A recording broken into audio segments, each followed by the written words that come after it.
On a dark road near Zurich, Switzerland. It's coming down very fast. A fireball lights up the sky. It was a hell of an explosion. The crash of a Swiss commuter plane kills everyone on board. Give me that one there. Air crash investigators face an enormous challenge trying to piece together what went wrong. That timing can't be coincidence. 498, turn left to Zurich East. Suddenly, he loses control. Oh, no. What triggered it? Evidence from the crash site points to a stunning possibility. We're not supposed to take any kind of drugs when we go flying. The pilot may not have been in any shape to fly.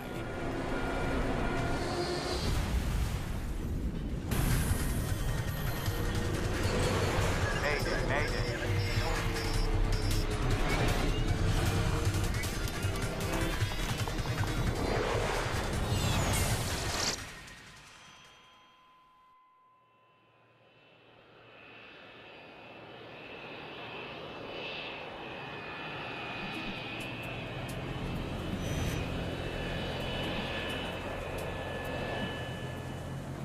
Zurich International Airport. Passengers on board Crossair Flight 498 are waiting to take off. Ciao. Sì, ho capito. The flight to Dresden, Germany is popular with business travelers. Ciao. I'm sorry, I'm done. It's one of more than 100 destinations served by the fast-growing Swiss airline. It's a regional airliner, very popular for short hops from town to town. In the cockpit are two pilots who've come to work in Switzerland from Eastern European countries. You ready? Captain Pavel Gruzin will fly the plane, while Rastislav Kolesar acts as first officer. Checklist completed. Rastislav Kolesar loved flying very much. Former Crossair pilot Slavomir Piatak was a close friend of Kolesar. You could see sparks in his eyes when he was speaking about flying. You know, he changed the look in his face. He was smiling, you know. He was very passionate about flying. Set takeoff power. Takeoff power set. The plane they're flying this evening is a Saab 340. Saab 340 is a Swedish-built commuter airplane. It had a digital autopilot, which was able to fly very accurately. B1. Rotate.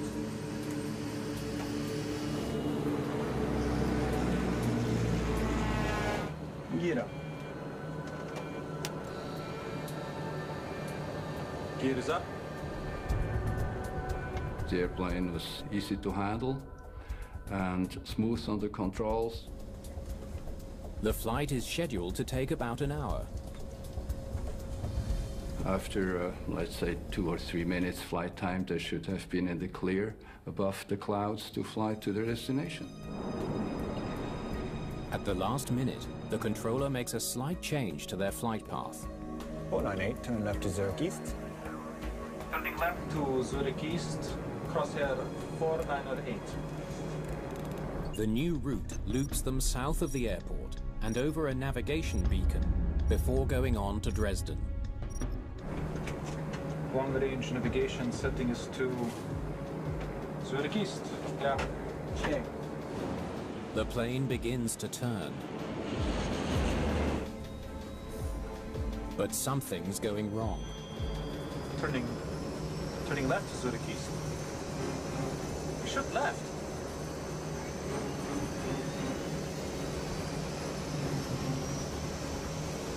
Oh, no. Crossair 498, confirm you are turning left. Please, stand by. The plane should be turning left, but instead it's banking to the right. Okay, continue right to Zurich East. Captain Gruzin struggles to control the plane, but it's not working.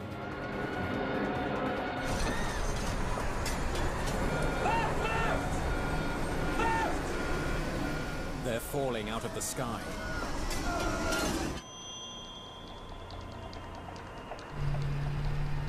I was driving home,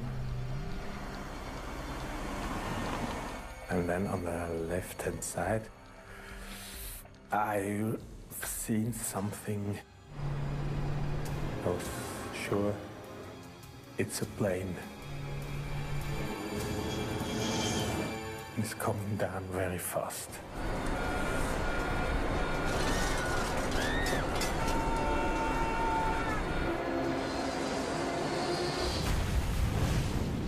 It was a hell of an explosion.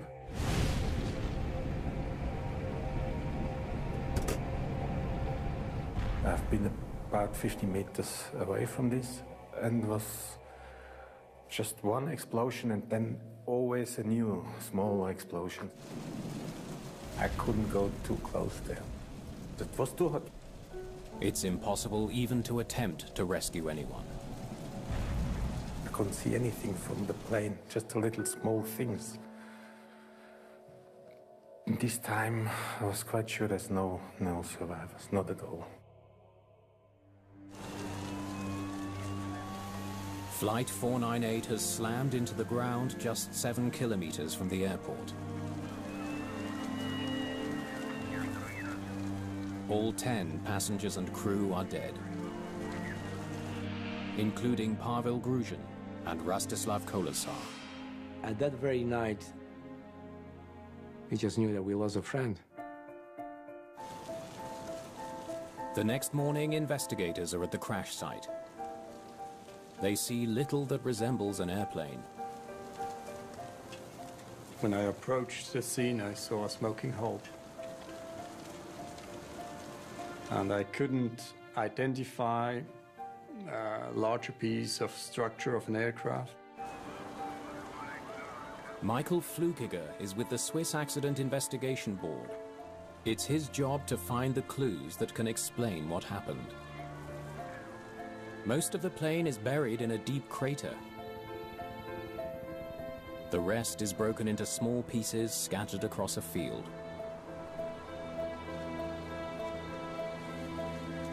Flukiger faces the biggest challenge of his career. You have really a mess.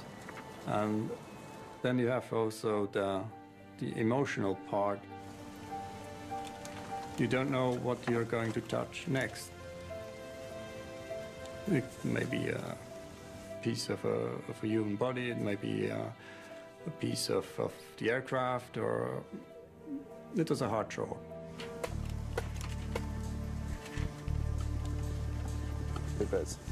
The deep crater tells Flukiger that the plane hit the ground very fast, at a very steep angle.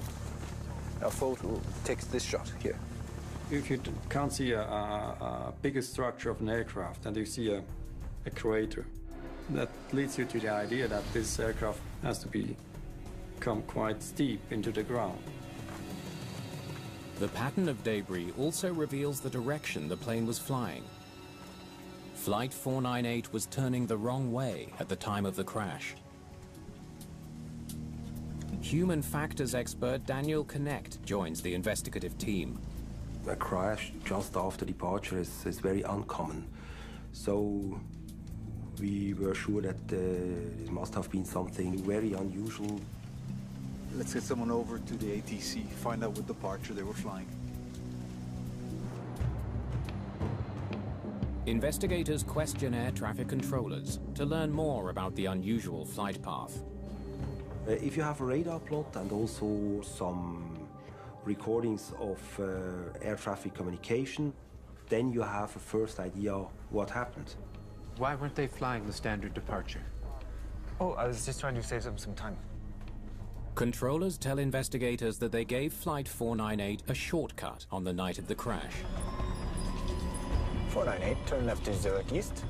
The new heading was a slightly shorter route to Dresden. ATC controllers, they provide this kind of shortcut whenever they can. Turning left to Zurich East. And that makes a difference of about 3 to 4 minutes, which is very much appreciated by the pilots and everybody else. At the first glance, this communication and also this radar plot showed nothing unusual. There was simply a takeoff, then ATC was commanding an early left turn. But for some reason, the crew didn't follow the controller's instruction. Crossair 498, confirm you are turning left. Please, stand by. The controller assumed the pilot wanted to follow a different route and approved that decision. Okay, continue right to Zurich East. Moments later, the plane fell into a deadly spiral to the right. If the spiral was caused by a mechanical failure, investigators need to know as soon as possible. A problem with aircraft maintenance or a design flaw in one of the parts could mean that thousands of passengers flying on the Saab 340 are at risk every day.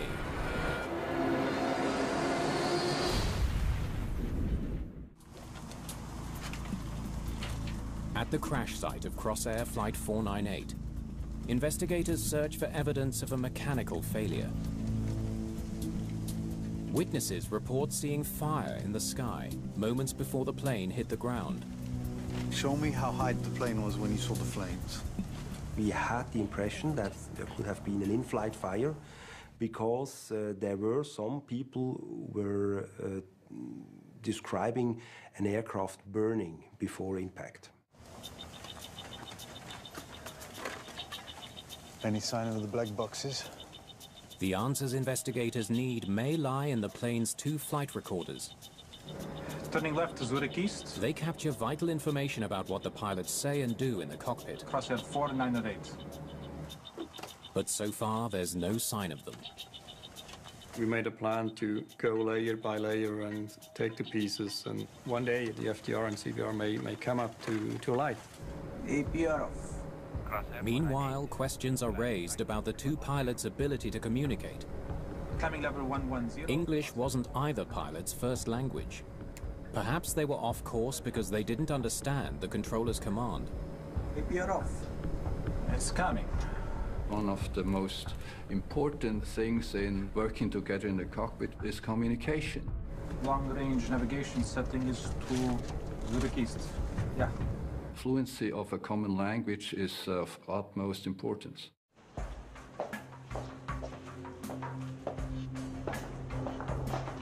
Investigators study the pilot's records. They look very experienced. The records are spotless. Both men are well qualified and can speak enough English to fly a plane. I flew with both of them. I knew Rasislav's English. He was very good. I could talk to Pavel, and he understood. He responds very well. Investigators are no closer to understanding why the pilots turned the wrong way and lost control of the plane. A steep right turn developed, which led to a collision with ground. But there was no indication about the reason for that. Search efforts at the crash site bring the team a big step closer to understanding what happened in the cockpit. They recover both black boxes. The crucial recorders are sent to the lab for analysis. Meanwhile, the rest of the wreckage is taken to a hangar in Zurich. Perhaps a mechanical failure can explain why the plane spiraled out of control. At this point of the investigation, a malfunction was a major point of discussion because it would have been an explanation for this loss of control. Investigators study damaged parts from the engines. If an airplane spirals down from the skies, a possible engine failure always could be one of the reasons. The Saab 340 is powered by 2 turboprop engines. If you have 2 engines, one each side of the aircraft, and if, for instance, the left engine provides you with more power than the right one, the aircraft tends to turn to the right. If the right engine failed, it could explain the fatal spiral.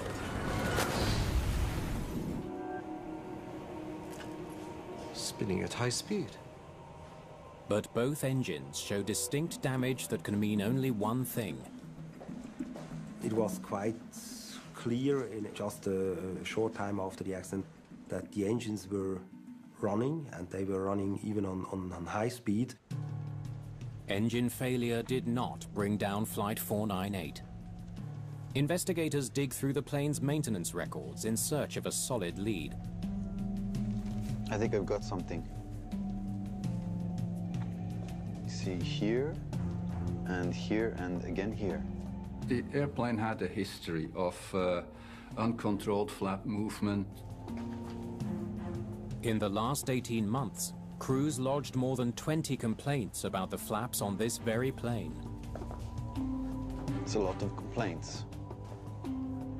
21 in 18 months, that catched our interest. Flaps are small surfaces that extend from the back of the wing during takeoff to increase lift. If the flaps on one wing don't extend properly, it can make the plane hard to control. If something is wrong with the system and one flap is moving faster than the other or going further than the other, you're inducing at this wing more lift but also more drag. So that will tend you to roll in this left or right direction. Evidence of a flap malfunction on Flight 498 could be the break investigators need. They sort through fragments of wing wreckage, but it's no use. The parts are too badly damaged to provide any answers. They were damaged in, I don't remember in how many pieces. The actual flap was destroyed. They won't know for sure if the flaps malfunctioned until they can study data from the flight recorder. But the wreckage does allow investigators to explore a different theory. Witnesses reported seeing a fire on board before the plane hit the ground. So that was quite interesting that the eyewitnesses told us that they saw the aircraft in flames. That made us curious. So we need to go to the wreckage and make an investigation. Flames leave distinctive scorch marks on the skin of a plane. Give me that one there. If the plane caught fire before the crash, debris from the same part of the aircraft should show the same pattern of soot marks, much like neighboring pieces of a jigsaw puzzle. That's not the case if the fire started when the plane was already in pieces. If you have a fire after the accident, those pieces may be already split up, and they don't match, the fire traces don't match anymore. It's a painstaking procedure. Investigators must map each piece of debris to a precise location before they can compare the burn marks. In 1991, burn mark analysis helped investigators in Saudi Arabia understand the crash of Nation Air Flight 2120. After a wheel caught fire on takeoff, the DC-8 became engulfed in flames. None of the 261 people on board survived. Now, Swiss investigators struggle to determine if an in-flight fire brought down Crossair Flight 498. It took us also a long time to find all the pieces. The results are conclusive. See here and here? The scorching was definitely post-impact. At the end, we could determine that it had a post-impact fire, that's for sure. The witnesses are wrong. There was no in-flight fire. Witnesses often tell us some observations, but it's not necessarily in the right order, chronology. That's quite often the case. Crash site debris soon produces another lead. A pilot's flight bag was thrown clear of the crater on impact. It's quickly identified as belonging to Captain Gruzin. The contents are disturbing. There were some personal items in there, and with them we found this medication. No label or box with it. It is quite uncommon that you find some medication in a pilot's bag. Turning left, Zurich East. We should left. A drug-impaired pilot could explain the accident. It is always of great concern because we all know that we're not supposed to take any kind of drugs when we go flying. Investigators need to know exactly what type of drug they're dealing with, and whether Captain Gruzin took any on the day of the crash. Get this to the lab.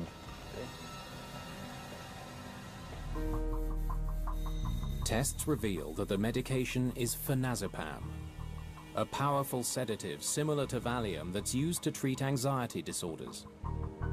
In this case, there was a medication which was very strong and which can have an effect on your capability to fly an airplane. Daniel Connect may finally have found the reason why 10 people died on board Flight 498. Figuring out if the drug was in the captain's system will require tissue analysis. That will take more time. But valuable new information has been recovered from the plane's flight data recorder. Let's see what this looks like. Investigators use the data to create a simulation that replicates the plane's motion during the flight. They hope it will tell them if malfunctioning wing flaps led to the crash. Set takeoff power. Takeoff power set. A physical examination of the flap panels was not possible anymore, so we needed to find another way. Flaps affect lift and drag. If there was something wrong with them, it will show up in the simulation. APR off. Cross Air 498, climb to flight level 110. Climbing level 110. Cross Air 498. The plane climbs normally. Climbing to 3,000 feet. There's no sign of any flap malfunction. We could rule that out at this point. Please run. The flaps were working as they were designed. No problem at all. We saw the engine were running, we saw we have a good speed, everything is climbing, everything is going good. And suddenly, he switches from a left turn to a right turn and he loses control. Oh, no. It's like no one is flying. The big question is why? What happened? Investigators travel to Moldova to meet with the captain's widow. They ask her why her husband was carrying tranquilizers. I'm sorry, I know this is a difficult time. She explains that her husband was under a lot of stress. She knew that he was taking this medication. And it was, I think, also due to the situation that he was separate from her, living in Switzerland. The captain was working far from home and sending money to his family in Moldova. He was not very happy to be separate from his family, from his spouse, from all the people he knew. He was in another country, able to speak English, but not German or French. And I think this was not easy for him. But was Captain Gruzin unhappy enough to risk taking a tranquilizer before piloting a commercial flight? Investigators hope the tissue analysis will tell them if the captain was impaired when he took off from the Zurich airport. The results are inconclusive. Though he had traces of the sedative in his system, the tests can't reveal if it was enough to affect his flying. We were not able to rule out this effect in the accident, but we were also not sure that this medication had an effect for sure. But investigators aren't giving up. Oh, no. There may be another way to determine if the captain was impaired.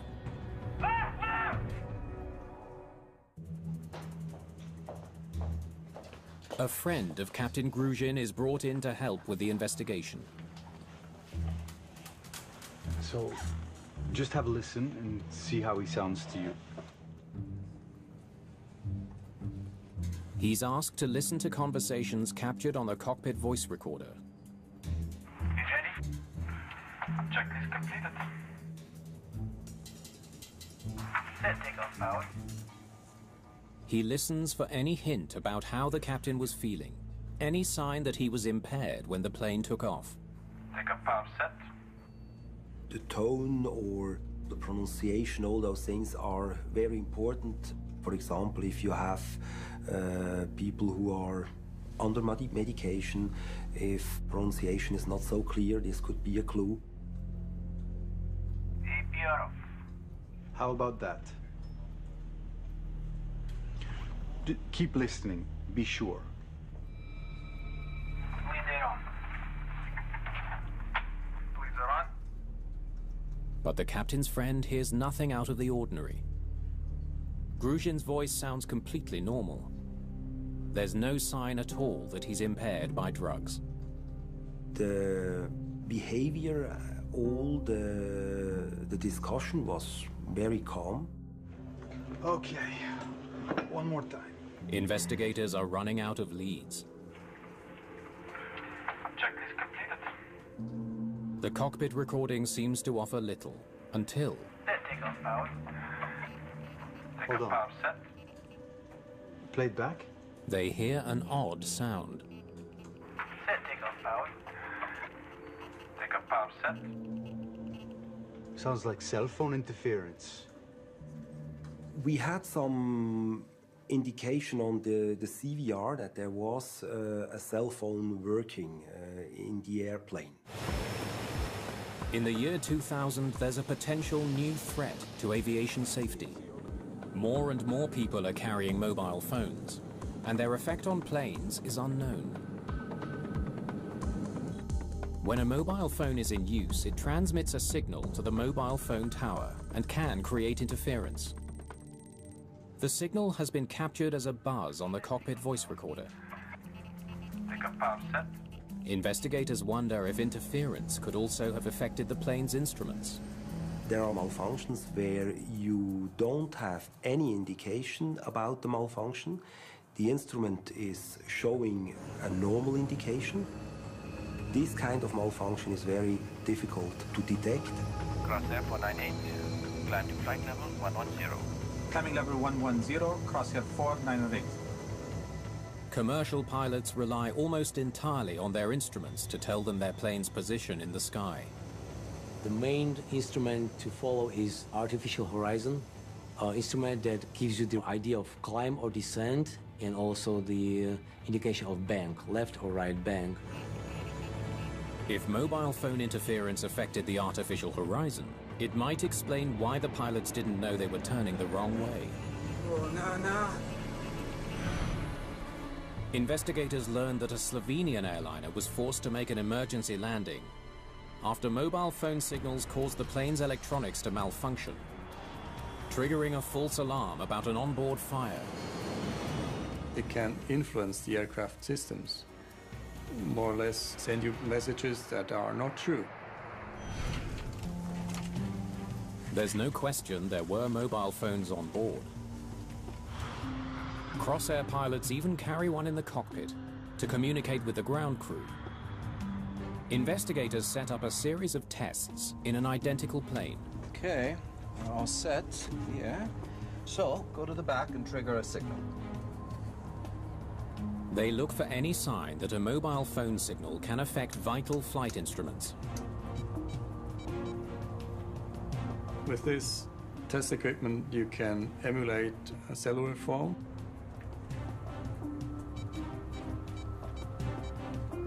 And we went close to the avionics racks. We tried to stimulate the system. Nothing yet. Try again. There are mobile phones on nearly every plane in the sky. If mobile interference really is the cause of the crash, investigators need to know before it happens again. Investigators obtain the mobile phone records of every passenger on the plane. They check to see if anyone on board used their phone in the critical last moments of the flight. Nothing yet. You? Cell phones normally don't do any damage or any harm to aircraft systems because they're very well shielded from such electronic interference. The onboard testing confirms that mobile signals can create electronic interference in the cockpit. There it is. But can that interference cause flight instruments to malfunction? After repeated testing, Try again. investigators can find nothing to support that theory. We didn't have any evidence that the cellular phone was a problem. The phone records show that all mobile phone calls to and from the plane ended before takeoff. Jump, jump, jump. During the flight, we had no communication between one of the cell phones and ground stations. It now seems that other than the noise captured on the CVR when the plane was still on the ground, mobile phones had no effect on the flight at all. The result there was simply zero.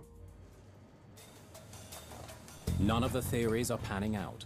Investigators re-examine the best evidence they have, the pilot's comments recorded in the cockpit, Gear up. and the information from the flight data recorder. Gear is up. APR off. Crosshair 498. Climb to flight level 110. Climbing level 110, crosshair 4908. APR off. It's coming. They listen for anything that can tell them how the instruments were working that night. Right here, the turn is starting to get very steep.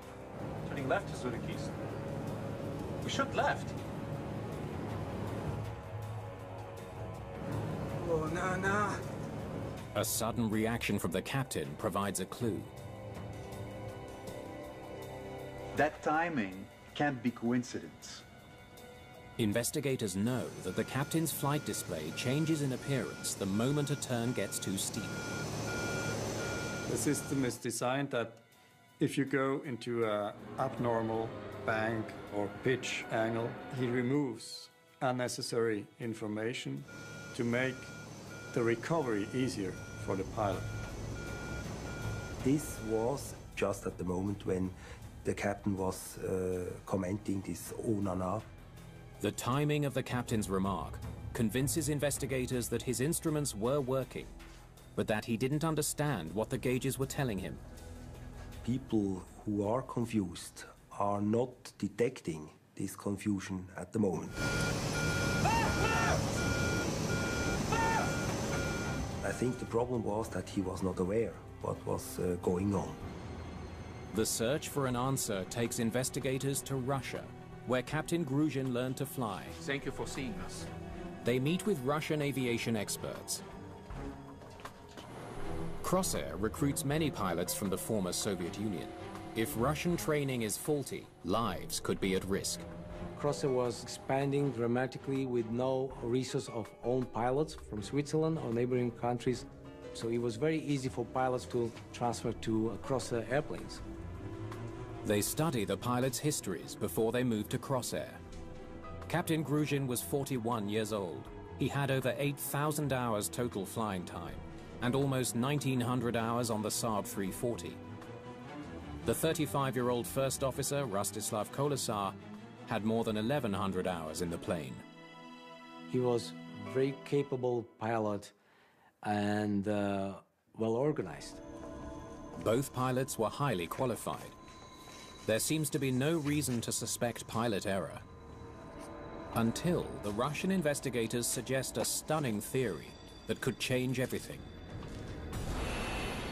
They tell investigators about a troubling cluster of accidents caused by Russian-trained pilots becoming confused by a crucial flight instrument. This was very surprising for us because this problem was not well known at this time in the western part of aviation. Pilots in the Soviet Union were trained to fly using an artificial horizon that looks very different from the one used in Western planes. Turning left to Zurich East, crosshair 4908. In the West, the airplane symbol in the middle remains stable as the background moves. Soviet horizons work in the opposite way. The airplane symbol shows the motion, and the horizon is fixed in place. It's easy to see how a pilot might get confused. A left turn on a Soviet display looks very similar to a right turn on a Western display. There were two different philosophies of artificial horizons in the Western aviation system and in the Eastern aviation systems. And these two systems, they can lead to a certain confusion. As countries in Eastern Europe began buying more Western planes, that confusion proved deadly. 15 crashes involving spiral dives. This discovery was really crucial for a probable cause of this accident. Under stress, and possibly under the influence of a tranquilizer, Captain Gruzin may have fallen back on what he had learned when he first became a pilot. No! What you learn at your first very initial training, it goes back to your reptile brain. Is where you really store in a long-term memory basis. That's what you remember, and you go back to your basic training. In his confusion, he became convinced he was in a steep left turn. He was turning right to try to correct that problem. The air traffic controller only added to his confusion. Crosshair 498, confirm you are turning left. The instruction may have seemed like confirmation that the plane was turning left, even though it was not. He said 498, confirm you're turning left. How much does that help to a crew? Please, stand by. The only thing he could have done, in my opinion, is to say either Crosshair 498, turn left, heading whatever, or Crosshair 498, I see you in a right turn. Left! Left! What he actually said didn't help anybody. The captain's constant attempt to level the plane he believed to be turning sharply left actually put the aircraft into a deadly spiraling dive to the right. Investigators also discover another important difference between Russian and Western aviation. That is a lot of hand flying. Russian pilots have a different approach to the use of the autopilot. Long-range navigation setting is to Zurich East. Yeah. The autopilot can fly the plane, Check. even if both pilots have their attention on other tasks. Eastern philosophy from the previous Soviet Union would be to fly the aircraft as long as possible with hand flying, just to prove the ability for the pilot to fly.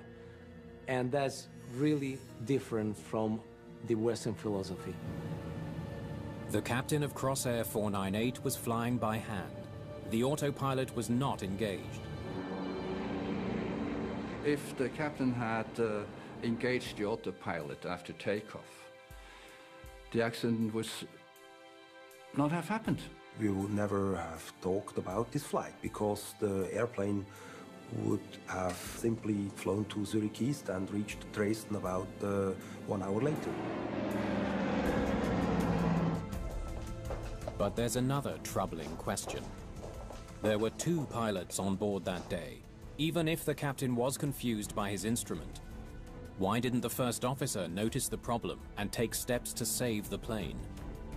If somebody sees something going wrong, then he should intervene.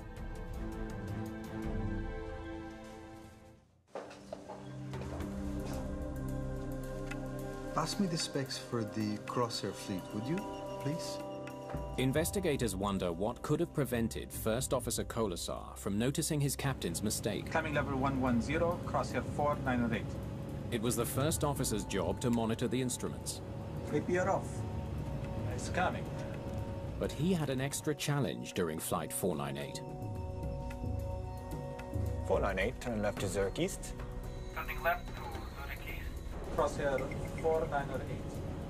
The plane's computerized navigation system was a new addition to the cockpit. Cockpit design is a complicated process. Pilots need to be able to reach everything easily, as well as monitor a vast array of instruments, including the artificial horizon located directly in front of them. The Saab 240 is not a huge aircraft. You don't have space to place everything in the optimum area, so it's a challenge to organize the cockpit.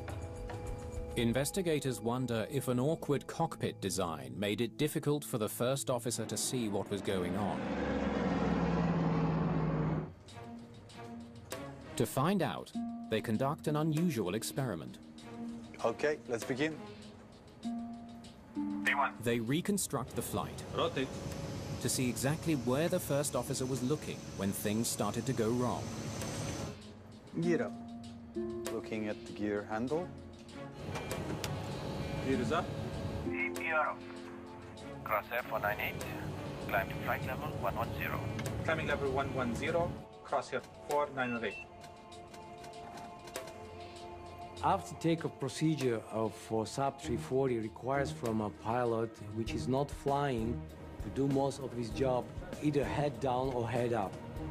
He would either follow the overhead panel to put the switches in a proper position, or would look down to turn the knobs and try to settle the center pedestal panel. Set climb power. Coming. His duties keep his gaze away from the artificial horizon. Now he's looking here.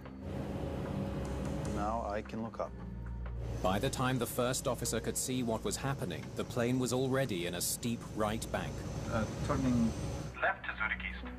If you do not pay attention, when you look back, you will probably find an attitude you didn't expect. Researchers found out that it takes 4 to 18 seconds to have an idea what the airplane is doing, what kind of attitude the airplane actually is, and what kind of action has to be taken to recover from it. We should left. Crosshair 498, confirm you are turning left. Please, stand by.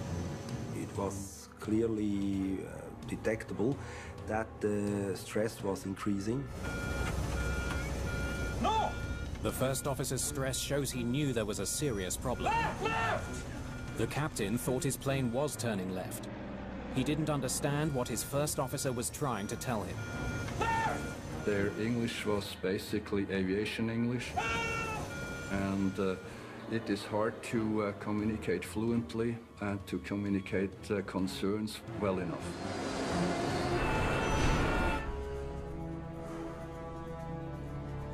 All you had to say was stop, you're turning the wrong way. It is normal in aviation that you have an exchange of people from different countries. And I think that's a nice part of aviation, that it is international. But you have to analyze their cultural background. You have to give them the tools they need to do their job safely. After the crash of Flight 498, the airline improved training for pilots from former Soviet bloc countries. They now get 3 months of extra instruction. They also must pass an English proficiency test. Everybody's working hard to make good aircraft with good trained people, good aircraft systems. Finally, all Swiss crews are now required to engage the autopilot immediately after takeoff, ensuring that they can pay proper attention to the progress of the flight. Next up, meet 19-year-old Vedant Mungi, who is having surgery to remove up to 85% of his stomach in brand new half-ton world after the break.